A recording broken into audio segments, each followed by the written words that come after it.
हुए प्रेस वार्ता कर रहे हैं। बहुत अपेक्षाएं भी लोगों की है, लेकिन जितने भी शासकीय योजनाएं चल रही हैं तो उस पर लोगों ने संतोष व्यक्त किया है।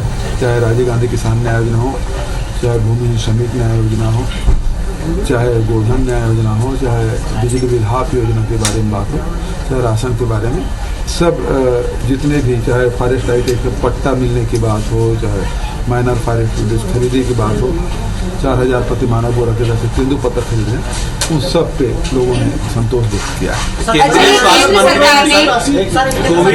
जब मैं पूछने के लिए पूछा तो पूछ नहीं रहे थे, अब सारे लोग एक साथ बोल रहे हैं तो मैं किसका जवाब दूंगा?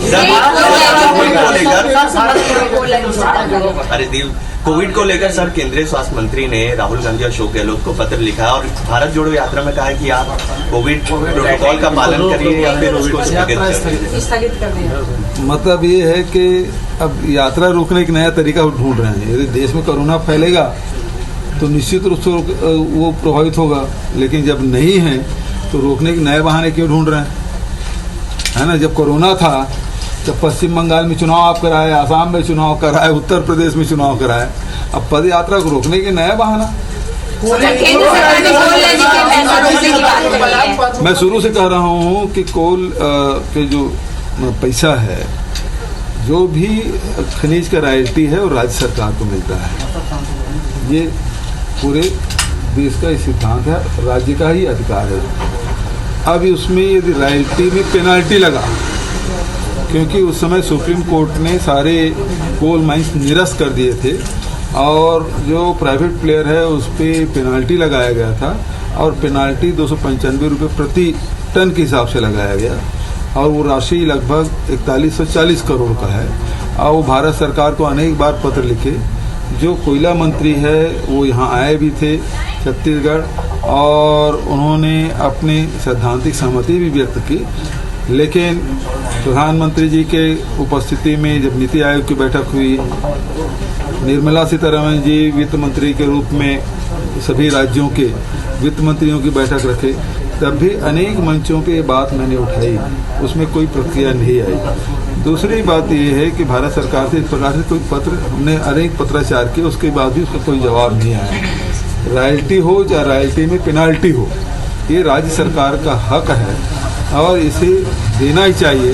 लेकिन इसीलिए मैं कहता हूँ कि छत्तीसगढ़ के साथ भारतीय जनता पार्टी सरकार है, केंद्र सरकार है, वो हमारे साथ सौतेला व्यवहार करती है। अभी तक कितना ऐसा बकाया पैसा है जो हमको केंद्र से लेना है लेकिन छत्तीसगढ़ सरकार को नहीं दिया जाता है? 17,000 करोड़, फिर जीएसटी का पैसा, अब ये तो कुल कितनी ऐसी राशि? ये राशि अब एक जोड़ के बताऊंगा एग्जैक्ट, लेकिन ये करीब जाएगा 30,000 करोड़ के आसपास। कल ऊपरी सदन में जो कोयला मंत्री है वो ये कहते नजर आए कि हमने सॉलिसिटर जनरल से बात की है, ये राशि दी ही नहीं जा सकती है, तो ये कैसे उनके अंदर?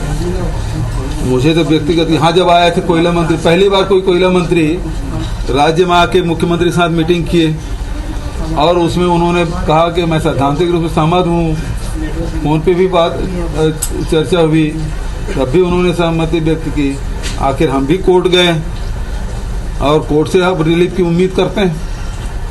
तो लालपुर में आपने जो सतनाम समाज की जो सभा थी गुरु घासीदास जयंती में आपने जो टिप्पणी की उसको बीजेपी मुद्दा बना रही है। वो कह रहे हैं कि जब वो प्रदर्शन हो रहा था तो सीएम ने जो कहा उससे सतनामी समाज का अपमान। भारतीय जनता पार्टी के जो शीर्ष नेता है यहाँ छत्तीसगढ़ के, वो मुख्यमंत्री को मुसवा, कुकुर, बिलई बोलते हैं, उसके बारे में कुछ बोलेंगे भारतीय जनता पार्टी के लोग? और मैं तो वहाँ उन लोगों को आयोजक बल्कि दुखी हुआ कि मैंने आपको निमंत्रण दिया और उसके बाद इस प्रकार से लोग जो मतलब नारेबाजी कर रहे हैं, ये मुझे बहुत ख़राब लगा और मुझसे खेद व्यक्त किया। नंबर 1, जब मैं बोलने खड़ा हुआ तो 4-5 लड़के थे, वो खड़े हुए, मैंने उसी से बुलाया, भी आ जाओ यहाँ बात कर लेते हैं। कोई भी समस्या है, दुनिया की कोई भी समस्या वो बातचीत से हल होती है। आपके पास कोई बात है तो आ जाओ, बैठ के बात करते हैं। मैंने उसे मंच में सादर आमंत्रित किया, वो नहीं माने तो क्या बोला मैं? भाई मैं ये बोला कि शाम के समय जो आवाज आती है उसी प्रकार से आवाज आ रही है ना? अब आप सब शहर में रहने लग गए हो, आप तो वैसे जंगल के रहने वाले हो। शाम को नाला किनारे से जो आवाज आती है किसकी आती है?